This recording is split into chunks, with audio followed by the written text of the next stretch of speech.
igira kubica. Imana rero ibagirire neza abasore, Imana ibagirire neza, ibafashe. Abagabo Imana ibimane, kuko Imana irashaka ko musenga kandi mukayizera, mukishinganisha mugasaba uburinzi ku Mana. Imana idutabare cyane. Iyindi message ya kabiri mfite message y'uyu mwaka. Ange message mfite: Yesu atugirire neza. Umuririmbyi yatubwiye tugitangira ngo Imana y'ukuri komeza kunyobora, ngurancishe mu nzira yo gukora ibyo ushaka. Ayi mwami kubaho ntagufite bintera ubwoba. Imana idufashe, Imana itugirire neza. Tugiye gusenga.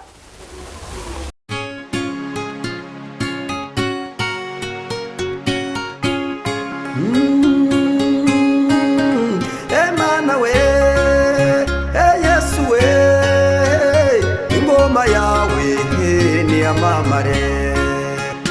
Ana kubwa yambuto nawe wezi. Niko bimeze, abantu bagomba guhinduka kubw'imbuto twebwe tuberera.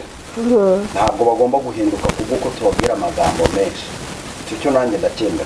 None hari n'ikindi bavuga ngo Imana ngo ireba mu mutima. Imana ireba mu mutima, sibyo? Ariko hari igihe ikizakoreka ko Imana ireba no ku mubiri. Hari igihe uzabona umuntu afite imyambarire mibi, ubona umuntu atangiye kumugira inama, mubwira ati ya wambara gutya, umurokore yambara gutya, umurokore agenda gutya, sibyo? Ni ukuvuga ngo twebwe rero nta hantu namwe tugomba kwisigariza, haba ku mutima haba ku mubiri. Ibyo dufite ku mutima tubikore no mu buryo bw'umubiri. Erega ikintu kimwe, menya nimba ugezaho ubundi iyo ufite umwuka wera arakuyobora. Banza ushakisha umwuka wera muri wowe mbere ugifite umwuka wera watinyaga Imana. Uzi ko iyo ufite umwuka wera utinya Imana ukanayubahisha, ariko mu gihe cyose wamaze gukayuka, mu gihe cyose nyine wa munyu wamaze gukayuka, nta mumaro uba ugifite, kuko asigara yigenga niyobora, akumva kwambara mini ntacyo bimutwaye, akumva kuvuga amagambo mabi ntacyo bimutwaye, kubera ko ariyobora, ntago ari kuyoborwa n'umwuka wera mu by'ukuri. Nakubwiye ngo abayoborwa n'umwuka nibo bana b'Imana. Mu gihe cyose tuyoborwa n'umwuka tuzatinya, mu gihe cyose tuyoborwa n'umwuka tuzubaha Imana yaduhamagaye, tunayubahishe. Kubera iki? Kubera ko twayobowe n'umwuka. Aba bantu rero, aba bantu muri kubona bari kugenda bavuga ngo Imana ntago bazabura kuyivuga mu by'ukuri, ariko nanone banza umurebere ku mbuto ze, urebe ku magambo avuga. Ngiye buriya umurimo w'Imana urambabaza cyane. Nari ndi kuganira n'abantu ndi kubabwira ngo ni gute ushobora kujya gusenga, umuntu akakubwira ngo kuramo imyenda yawe nkusengere. Ni hehe mwigeze mubona Yesu abikora? Ese Imana, reka nkubwire, Imana yaduhaye ubushobozi n'imbaraga zo gutegeka. Nta kintu na kimwe, nimba umuntu arwaye indwara ushobora gusenga ugategeka kandi iyo ndwara ikagenda. Warangiza nawe ukabikora koko, ugafata ya myenda ukayikuramo ngo umuntu aragusengeye. Ubwo n'ubuyobe bukomeye, wa muntu azarimbuka. kandi nawe mu by'ukuri nawe ntekereza ko utari shyashya. Tube maso. Ibyo byose biterwa nuko nawe uba wagiye gusenga uba utari maso, ukagwa mu gacu k'abambuzi ba Satani, ukagwa mu gacu k'ababandi bagendera mu mwijima, batakigendera mu mucyo. Imana idutabare cyane, Imana itugirire neza. Umuririmbyi yatubwiye ngo Imana y'ukuri komeza kunyobora, ngurancishe mu nzira yo gukora ibyo ushaka. Haleluya. Umuririmbyi niko yavuze. Uwo muririmbyi yari umunyabwenge, kuko atabwiye umuntu ngo komeza kunyobora, ahubwo akinginga Imana, akayibwira ngo Mana komeza kunyobora, urancishe mu nzira yo gukora ibyo ushaka. Ese yashatse kuvuga iki? yashatse kubwira Imana nyine ngo imuyobore mu byo akora byose, imuyobore. Nakora ikosa amenye ko yakoze ikosa, natambikira amenye ko yatambikiriye. Abantu twinginga Imana ituyobore, tureke kuyoborwa n'abantu. Umuntu azitwa pasiteri, ariko pasiteri ntago ni umuntu, ariko ntabwo akwiye kukuyobora, ahubwo yoborwa n'Imana. Niyoborwa n'Imana uzamenya amategeko y'Imana, niyoborwa n'Imana uzamenya icyo Imana ikunda ndetse n'icyo yanga. Imana ishimwe cyane. Imana yacu ntabwo ijya yakwa ruswa, iyi Mana yacu ntabwo ijya yikebagura. Njya mbona abantu benshi babishyiramo imbaraga bagashaka kugaragaza nka iyi Mana ntabwo yikebagura. Wigaragaza Imana nkaho igurisha, wigaragaza Imana nkaho ijya no kuduha umwana wayo kugira ngo iducungure. Nta kiguzi yigeze itwara, icyo yatubwiye ni ukwihana icyaha gusa. None umuntu araje arakubwiye ngo usohoka mu rugo rwawe, urugo rwawe urumazemo imyaka, urubyayemo umwana wa mbere, wa kabiri, wa gatatu, wa kane. Sohoka mu rugo rwawe ngo nibwo uzabona amahoro. Nawe ugafata imbumburu ugasohoka ukagenda. Mu by'ukuri nubwo uwo nguwo ari igisitaza, yakubereye igisitaza, ariko nawe ufite ikibazo. Nawe ibyo urimo ntabwo ubizi, nawe gusenga ntabwo usobanukiwe umwami wakurikiye. Umwami wacu ntabwo asenya, ahubwo arubaka. Icyo tugomba kukimenya. Kandi ibintu by'Imana ni ibintu by'ubwenge cyane. Tureke kwitiranya rero, tureke kwitiranya ibintu by'Imana n'iby'abana b'abantu. Iby'abana b'abantu bitandukanye n'iby'Imana kure, kuko Imana yo ikora ukwayo, ivuga ukwayo. Imana yacu umva ibyayo ibikora ku murongo kandi ikabikora ku neza. Imana rero dufashe. Icyo nababwira, icyo nabasabira, mwige musabe Imana, muyoborwe n'Umwuka Wera. Musabe Imana ibayobore mu nzira zose munyuramo. Mu rugo rwawe usabe Imana ikuyobore, kuko Imana nikuyobora mu rugo rwawe uzamenya ko wavuze nabi, usabe imbabazi. Mu rugo rwawe Imana nikuyobora uzamenya ko ukwiriye gusenga. Imana nikuyobora uzamenya ko ukwiriye kugira urukundo. Imana nikuyobora uzamenya neza ko ukwiriye kureka ibyaha, kuko Imana yakuyoboye. Reka kugendera mu kigare, hari abantu njya mbona umuntu akavuga ngo arasenga mu by'ukuri, ariko ugasanga Imana, wamureba ugasanga Imana ntabwo imuzi. Arimo aragendera mu kigare, ugasanga ari muri ba bandi Imana izavuga ngo umva ntago nigeze nkumenya. Ibaze nyine warakoze ayo masengesho, ibaze waruriye imisozi, ibaze Imana ikakubwira ngo ntabwo ngo yigeze ikumenya. Si ikibazo gikomeye cyane? Tuyoborwe n'Umwuka, kuko abayoborwa n'Umwuka nibo bana b'Imana. Tuyoborwe n'Umwuka, kuko abayoborwa n'Umwuka nibo bana b'Imana. Yoborwa n'Umwuka mu bana bawe, yoborwa n'Umwuka mu rugo rwawe, yoborwa n'Umwuka mu migendere yawe, mu mivugire yawe. Uyoborwe n'Umwuka, kuko niyoborwa n'Umwuka ibyawe bizagenda neza, buri kintu cyose kizagenda ku murongo. Imana idufashe, Imana itugirire neza. Abavuga ngo iravuze bo ntimuzabura kubumva, na kera bahozeho. Ariko ikigaragara, ikimenyetso cy'Imana, babandi bari ikimenyetso cy'Imana bazagaragara, kandi nta kizababuza gukorera umwami wabo. Nubwo abishushanya baboneka, nubwo abiyita ngo ni abakozi b'Imana bagaragara, ariko babandi bakorera Imana bazagaragara, kuko ijambo ry'Imana riratubwira ngo urufatiro rw'Uwiteka ruracyahagaze, ngo kandi rwanditseho iri jambo ngo Uwiteka azabe. Haleluya! Umukozi w'Imana nyakuri azi neza ko yanditseho ijambo ngo Uwiteka aramuzi. Umuhanuzi nyakuri azi neza ko yanditseho ijambo ngo Imana iramuzi. Reka nkubwire, nubwo abo ngabo bakuyitirira izina ry'Imana, ariko mu mitima yabo ibacira urubanza, kuko nta mahoro y'umunyabyaha nabonye habe na gatoya. Uko byagenda kose barabizi ko ibyo bakora Imana itabara. barabizi ko nta ngororano imbere y'Imana bafite, ahubwo ndagira ngo mbwire abantu bakorera Imana by'ukuri bazi neza ko izina ry'Imana ribanditseho. Abo ngabo nimukomere, nimushikame, dukomeze dukorere iyi Imana. Ibikomeye niyo byaza, nta kintu na kimwe kigomba kukubuza kuvugira Imana. Korera Imana niyo izaguhemba, ni nayo yaguhamagaye. Korera Imana, korera Imana izaguhemba kandi izaguhembera ibyo wakoze. Nimba warakoze ibyiza Imana izabiguhembera, nimba warakoze ibibi Imana nayo izabiguhembera. Reka gukorera Imana mu mutima ugucira urubanza nshuti yanyu. Reka gukorera Imana uyibeshyera ngo yavuze itavuze. Mwamaze kubigira akamenyero, ariko kuko Imana ntimubone Imana yaracecetse ngo mugire ngo ntabwo yabibonye. Bitabibona, Imana yacu irebera hose icyarimwe. Imana yacu ngo urabikora nka kwihorera, ariko umunsi nakuziye niko ijambo ry'Imana ritubwira.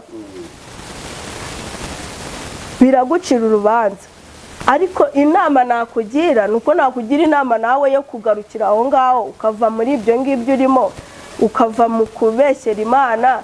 Kuko umunsi Yesu yaje ntabwo azaceceka. Munsi Imana yacu yaje ntabwo izaceceka, ntabwo izaceceka. Ni Imana iba hafi ndetse na kure. Imana yacu ibera hose icyarimwe. Imana itugirire neza, Imana idufashe. Gusa ni ibintu bibabaje, ni ibintu biteye agahinda gakomeye, ni ibintu biteye agahinda gakomeye. Reka nkubwire mukozi w'Imana, wari uzi ko kuvuga ubutumwa cyangwa kuvuga ijambo ry'Imana muri iyi minsi biragoye? Biragoye. Hari ukuntu usengera umuntu akakubwira ngo ariko se ngo ntabwo nari nzi ko hari abakozi b'Imana bakiriho. Ibaza icyo kintu, nyine yumvaga ko abakozi b'Imana bose bagize ute barangiye. Urumva, bitewe na serivisi umuhaye, bitewe n'uko umusengeye utamwatsa ayo mafaranga bamwaka, bitewe n'uko umusengeye akabona umwitayeho, akakubwira ngo ntabwo nari nzi ko abakozi b'Imana bameze nkawe bakiriho. Ariko abakozi b'Imana baracyariho. Hari impamvu Imana yadusigiye umwuka wera, ntitukawupfobye, ntitukawutesha agaciro. Njya nkunda kubwira abantu nkababwira ngo umva, kuba nakwitwa umuhanuzi cyangwa wowe wakwitwa umuhanuzi, impamvu Imana yagutoranije ni ukugira ngo urokore abo mu nzu y'iwanyu ya so, ni ukugira ngo urokore ba bandi b'abaturanyi bawe, ni ukugira ngo urokore ba bandi badakijijwe batazi Imana uyibamenyeshe. Imana rero yadusigiye umwuka, ntabwo yibeshye, ntabwo yibeshye. Kuvuga ubutumwa ntawe uzabura kubuvuga kuko Imana yashimye ko tubuvuga. Guhanura ntabwo bizatubuza kuko Imana yarabidusigiye nyine ngo tubikoreshe. Ahubwo uri kubikoresha gute? Ese uri kubikoresha mu kuri ndetse no mu mwuka? Nimba uri kubikoresha mu kuri ndetse no mu mwuka, Imana iguha umugisha. Imana itugirire neza kandi Imana idufashe, Imana idutabare cyane. Mbanje kubasuhuza, nahise mvuga narabasuhuza ariko ndabasuhuje. Amahoro y'Imana abane namwe kandi Yesu aduhane umugisha cyane. Wowe ugiye gukurikira iki kiganiro, Imana ibane nawe kandi iguha umugisha. Ntekereza ko hari umuntu wavuze ngo ntandure ivugira ubusa ku musozi. Uwo mugani njya mwumva, bivuze ngo ntandure nyine ivugira ubusa ku musozi, nta n'ijambo rivugira ubusa ku musozi. Niko byasa kose neza, Yesu aduhana umugisha. Nkuko bisanzwe nicaye hano kubwo kuvuga ijambo ry'Imana. Rero wowe untega amatwi, wowe unkurikirana, Imana iguha umugisha. Nurakibona wese utarusanzwe ankurikira kankurikira, Imana imuha umugisha. Tugiye gusoma rero, tugiye kwinjira mu ijambo ry'Imana. Tugiye kwinjira mu ijambo ry'Imana. Reka umukozi w'Imana turebere muri Yeremiya 40 igice cya 4. Adusomere kuri uwo murongo. Yeremiya igice cya 4 ku murongo wa 4. Adusomere uwo murongo wa 4 wonyine. Imana imuha umugisha.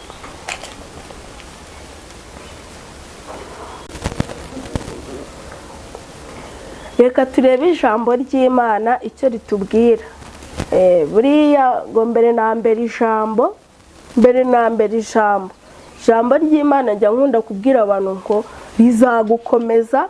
Ijambo ry'Imana rituma usubizwamo ibyiringiro.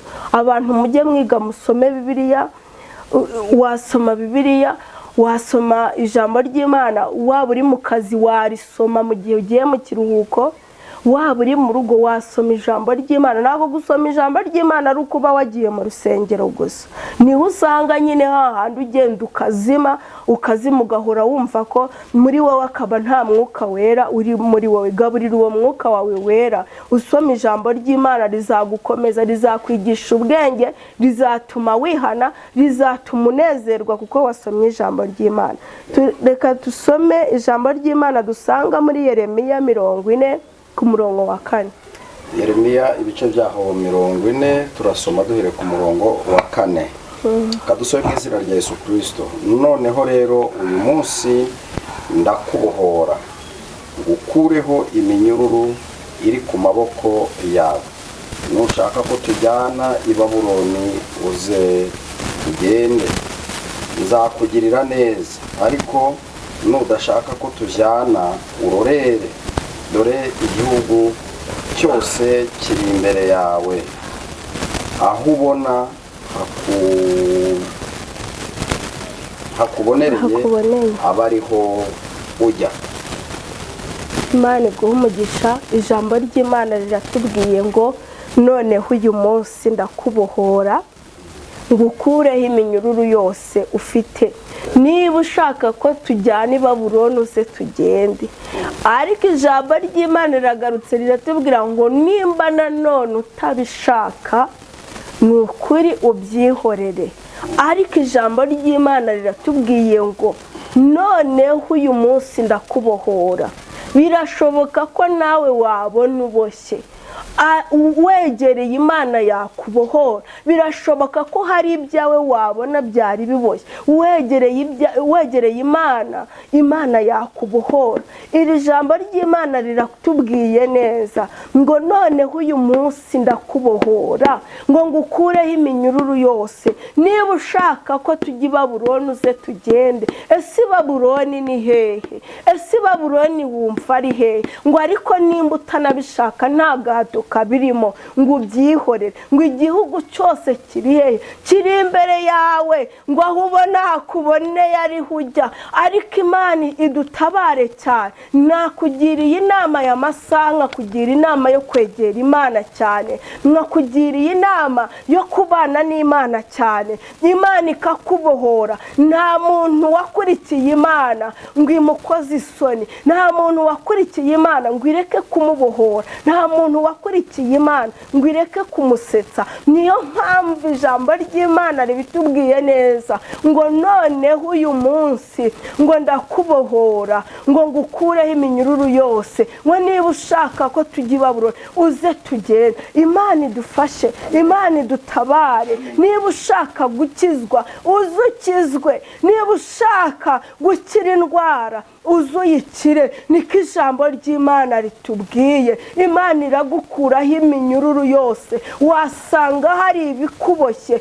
wasanga nawe ubizi neza kuboshye, ariko nta wundi wo kugukuraho iyo minyururu usibye Yesu wenyine. Nta wundi wo kukuruhura uwo mutwaro ufite usibye Yesu wenyine. Niyo mpamvu avuze ngo uyu munsi noneho ndakubohora, ngukureho iyo minyururu. Niba ushaka ko tujya i Babuloni uze tugende. Niba udashaka ko tujyayo nabwo ubyihorere. Igihugu cyose kiri hehe?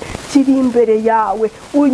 Urahitamo ahantu hakunyuze, urahitamo ahantu hakuboneye. Ariko ahantu nakubwira wahitamo, nakubwira ngo hitamo inzira yo gusenga, hitamo inzira yo kwegera Imana, hitamo inzira yo gukurikira Imana. Mu gukurikira Imana uzahakura ibyiza, mu gukurikira Imana uzakurwaho umuvumo, mu gukurikira Imana uzakira indwara, mu gukurikira Imana nyine izakubohora, izaca iminyururu yose, izaca imigozi yose. Niko ijambo ry'Imana ritubwiye ngo uyu munsi Imana irakubohora. Birashoboka ko wowe ku giti cyawe nawe hari ibintu byari bikuboshye, kandi birahari.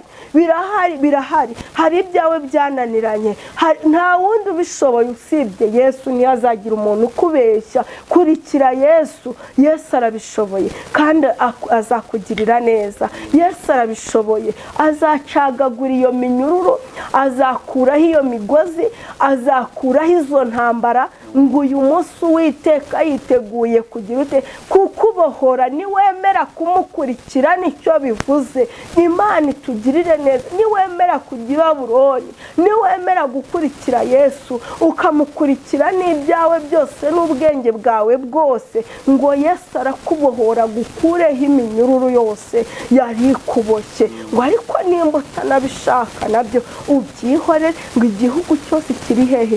Kiri imbere yawe. Imana idufashe, Imana idutabare.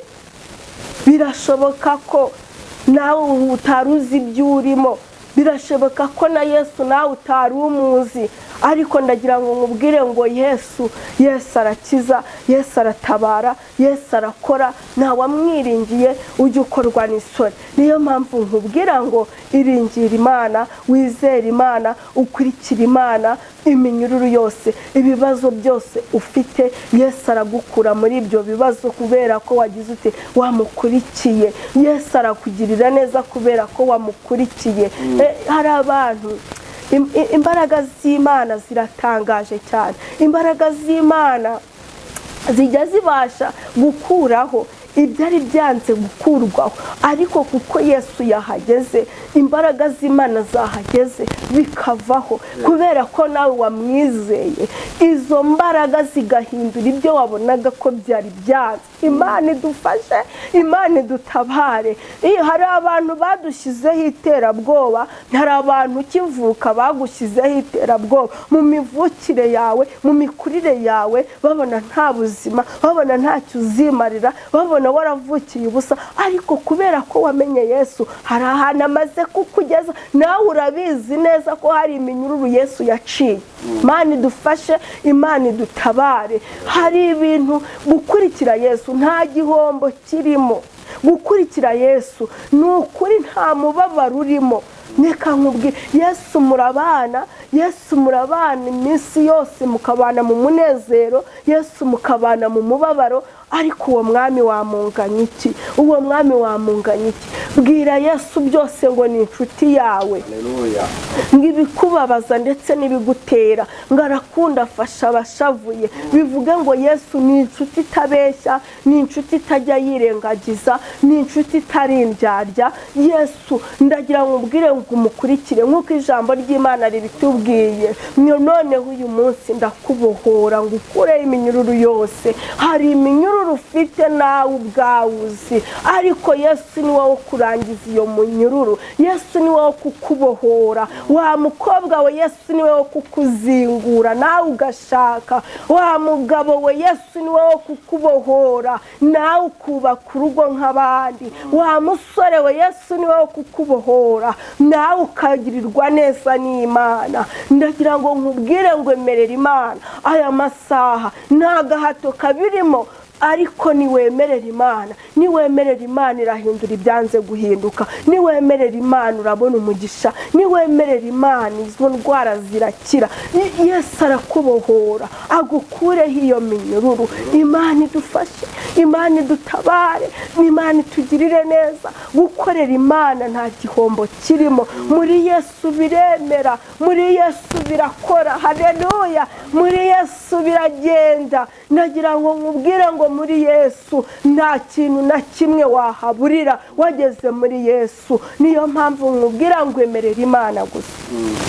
Emerera Imana, wemerere kuyikurikira, wemerere kuyubaha, wemerere kuyizera, nayo izakugirira neza, nayo izagutabara. Hari byinshi Yesu ajya akora. Yesu Yesu ajya ahindura ibyanze guhinduka. Abantu baravuze ngo ntacyo uzimarira, Yesu akakugirira neza, Yesu akagutabara. Abantu baravuze ngo ntuzabyara, Yesu akaguha kubyara, akanyuranya n'ibyo abana b'abantu bibwira.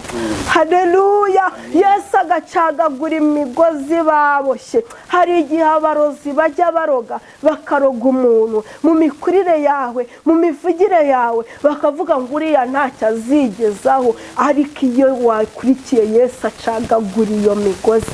Amen. Imana ishimwe. Acagagura iyo migozi, acagagura iyo minyururu ikuboshye. Yesu ashoboye gukuraho inyatsi, Yesu ashoboye gukiza indwara, Yesu ashoboye gutabara. Haleluya! Yesu ashoboye gutanga amahoro. Muri Yesu biremera kandi bigashoboka. Wowe nimba ushaka ko tujyana, uze tugende. Haleluya! Ariko nimba utanabishaka, ubyihorere ngo noneho uyu munsi ngo ndakubohora. Ese ninde ukubohora? Nta wundi atari Yesu. Nta wundi atari Yesu akabohora ubuzima bwawe, akakubohora, agakora ibyananiranye nawe ubwawe waburiye igisubizo. Haleluya! Imana ishimwe. Imana idufashe kandi Imana idutabare. Imana ikugirire neza, Imana igusange, Imana ikwishimire ahantu hose waba uri. Icyo ngushishikariza ni wubaha Imana. Icyo ngushishikariza, kurikira Yesu, kuko nta gihombo uzabona no gukurikira Imana. Reka nkubwire, wakurikira umuntu ukamukurikira ufite ibyo umwizeyeho, ariko ejo bigahinduka, bya bindi wari wizeye ntubibone. Wakurikira ubutunzi, bwa butunzi bukarangira, ariko Yesu ahantu hose murabana. Waba wageze mu bibazo murabana, waba wageze mu munezero mubana na Yesu. Nta na hamwe ajya gutererana, kuko nyine yemeye kubana nawe, nawe ukemera kubana nawe. Imana idufashe, Imana itugirire neza. Ndagira ngo nkubwire ahantu hose waba uri ugiye gukurikira iki kiganiro, unyemerere ukurikire Yesu. Yesu numukurikira mukuri ndetse no mu mwuka, arakubohora. Haleluya! Arakubohora, arakubohora izo ndwara wivuje, ukivuza ukagera bikanga bikananirana. Yesu niwe wenyine wo kukubohora, yarangiza izo ndwara akazikuraho. Yesu niwe wenyine wo kukubohora, akabohora ubukwe bwawe wa mukobwa we Imana ivuze igihe kirekire ubona byaranze, ariko Yesu wenyine mukurikire, umuhanga amaso. Aravuze ngo avuganye nawe amaboko yawe, nawe akakugirira neza, akaguha umugisha. Niko ijambo ry'Imana ritubwiye. Birashoboka ko wacuruzaga byango, wajya kubona ukabona abandi baracuruza biremera, ariko kurikira Yesu ngo aje kukubohora, akureho iyo migozi yose, akureho iyo minyururu yose ikuboshye. Imana ishimwe, Imana ihabwe icyubahiro. Nawe witekereje neza, urebye neza, wasanga Yesu abohora. Yesu arashoboye, Yesu arashoboye. Hari ikibazo ushaka kugeramo, hari uburwayi ushaka kugeramo bikananira, n'abaganga bikabananira, ariko Yesu yahagera bikemera. Yesu yakugeraho akakubohora, agacagagura iyo minyururu. Ngo ariko ngo nimba utanabishaka nabyo, ngo byihorere, ngo igihugu cyose kiri hehe? Kiri imbere yawe. Ariko njyewe nakugira inama yo gukurikira Yesu, kuko nubwo igihugu cyose kiri imbere yawe, Satani nta cyiza ahemba, Satani nta mahoro atanga.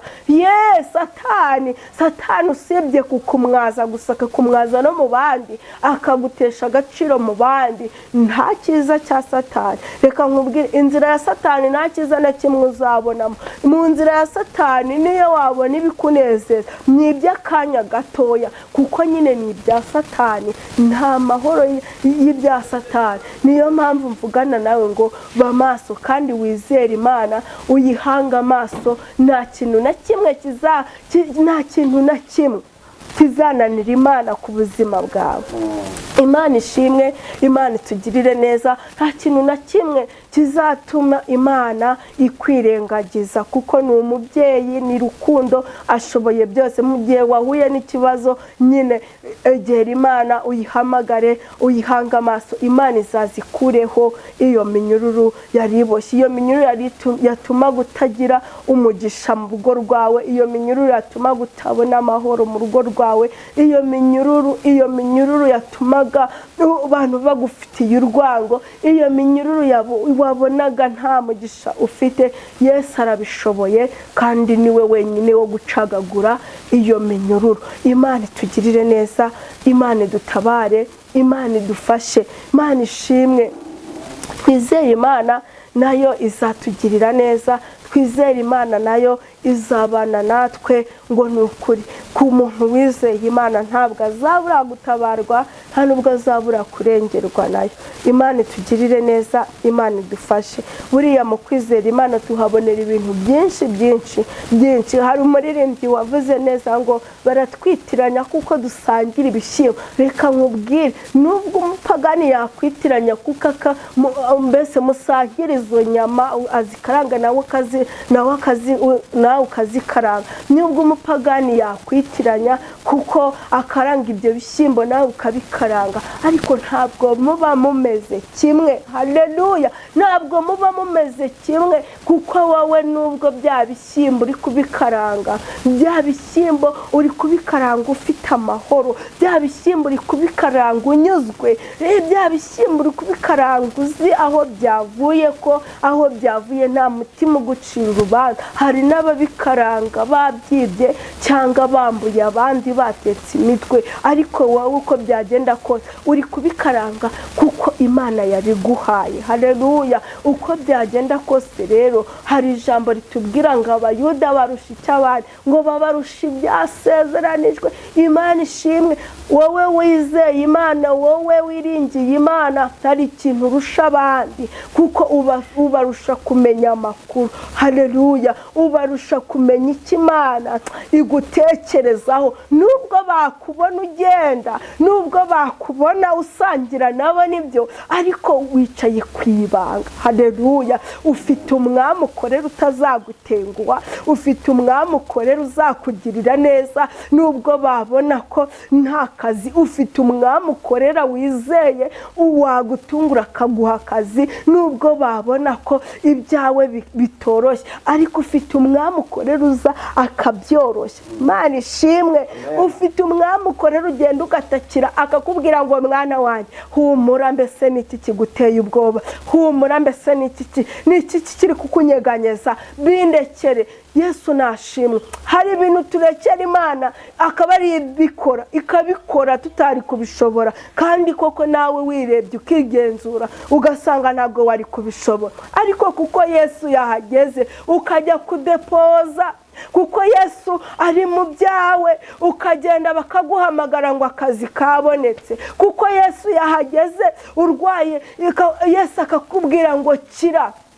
Imana ishimwe, kuko twayimenye, twayikurikiye. Imana igakoresha itegeko, tukakira ibisubizo, tukakira amashimwe. Haleluya, kuko twizeye Imana. Imana igategeka ngo kizwa, Imana igategeka ngo akira umugisha, Imana igategeka ngo akira ubukwe. Iryo jambo karyicarana. Hari n'ababona uwakoze ubukwe bakumva ni nk'ibintu bisanzwe, ariko wowe ububizi ko hari ikintu wavuganye n'Imana kandi Imana igisohoje. Iyi Mana ni Imana itabeshya. Wowe nk'umwana w'umuntu wabeshya, wowe nk'umwana w'umuntu wayihinduka, ariko iyi Mana ntabwo ihinduka. Kereka umuntu uva mu masezerano nta mpamvu, uwo nguwo ni utegereza agaheba. Ariko wowe wizeye Imana, hagarara ku makuru ufite. Nawe utarayizera, ijambo ry'Imana ryatubwiye ngo niba ushaka uyu munsi ndakubohora ngukureho iminyururu. Niba ushaka ko tujyana i Babuloni uze tugende, niba utanabishaka nabwo kandi ugira ute ubyihorere. Icyo nakubwira rero, izera Imana. Wowe wayizeye, komera ku Mana wizeye, ukomere ku byo mwavuganye, ukomere ku isezerano mufitanye, ukomere kuri nzayimana ufite. Nawe utarayizera uhere none uyizere, wemere kubohora igukure iyo minyururu, igukure izo karande. Imana wemere kuyobore, ukurikira Imana, ntabwo uzakorwa n'isoni. Imana idufashe, Imana iduhane umugisha. Yesu atugirire neza cyane, Imana ibishimire.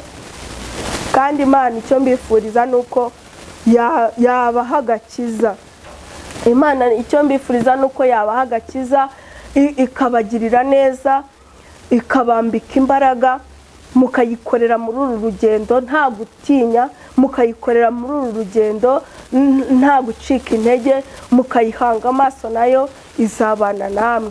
Ni ukuri ko ijambo ryayo, iyi Mana ikintu cyayinaniye ni kimwe, ni ukubeshya. Iyi Mana ntijya ibeshya, icyo cyo cyarayinaniye. Urumva, niyo mpamvu nkubwira ngo rero nimba ivuze ngo uyu munsi ndakubohora, irabikora. Nimba ivuze ngo uze mugende uyikurikire, bivuge ngo mu kuyikurikira mu nzira ntuzicwa n'inyota, mu kuyikurikira mu nzira ntabwo uzabura icyo kurya, mu kuyikurikira mu nzira ntabwo uzaseba ngo usebe ku mugaragaro. Ntabwo bishoboka, ntabwo bishoboka. Wakurikiye Imana, iyi Mana iratangaje, iyi Mana irahambaye. Uko yari iri kera n'uyu munsi niko ikiri, irashoboye. Imana rero itugirire neza aho waba uri hose. Ngiye kugusengera Imana, wowe wayizeye ukomeze uyikurikire. Nawe utarayizera wemere ko Yesu akubohora, agukureho iminyururu, agukureho iyo migozi ikuboshye. Wemere Yesu akuyobore mu nzira zawe zose, uzaziboneramo umugisha. Imana iduhe umugisha cyane. Ntarasenga, reka ntange mesaje mfite. Yesu atugirire neza. Umuririmbyi yatubwiye tugitangira ngo ay'Imana y'ukuri komeza kunyobora, ngurancishe mu nzira yo gukora ibyo ushaka. Mwami kubaho ntagufite bintera ubwoba. Imana idufashe, Imana itugirire neza. Tugiye gusenga, buri muntu wese abe maso, buri muntu wese yizera Imana imuyobore, ayoborwe n'Imana. Message mfite rero